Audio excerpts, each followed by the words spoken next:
Hello' শুনিছে? মই আপোনাৰ পাৰ্মানেণ্ট প্ৰেয়সী হ'ব খোজো। পত্নী বা ৰক্ষিতা কোনোটোৱেই নহয়। কাৰণ নোৱাৰোঁ মই আপোনাৰ পত্নী হৈ দিন ৰাতি সেৱা কৰিবলৈ, আপোনাৰ সন্তান জন্ম দি লালন পালন কৰি বুকুৰ গাখীৰ খুৱাই দেহৰ যৌৱন নোহোৱা কৰিবলৈ। নোৱাৰোঁ, নাভাবিব প্লিজ, যে আপুনি যেতিয়াই কয় তেতিয়াই দেহৰ আৱৰণ খুলি বিচনাত দলিয়াই পেলাম। কোনো মতে হ'ব নোৱাৰোঁ। আপোনাৰ গৰম পকেটৰ গোন্ধ শুঙি ফুৰা ৰস শুহি শুহি খোৱা ৰক্ষিতা। নালাগে মোক আপোনাৰ বংশ পৰিচয় কিম্বা কোৰ্টৰ অধিকাৰ। মই কেৱল আপোনাৰ প্ৰেয়সী হৈ থাকিব খোজো, শুনিছে?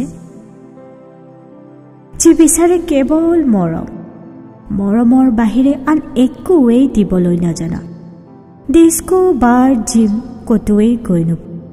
শিৱ পূজাত ব্ৰত নাৰাখা, দেহৰ অৰ্ধাংগ উলিয়াই উত্তেজিত নকৰা। এজনী চিম্পল প্ৰেয়সী বিচাৰে যদি হ'ব পাৰোঁ মই আপোনাৰ পাৰ্মানেণ্ট প্ৰেয়সী।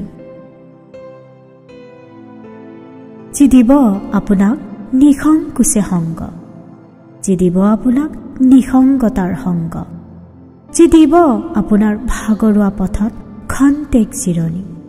হেল্ল', এতিয়া ৰাখিছোঁ, শুনিছেনে?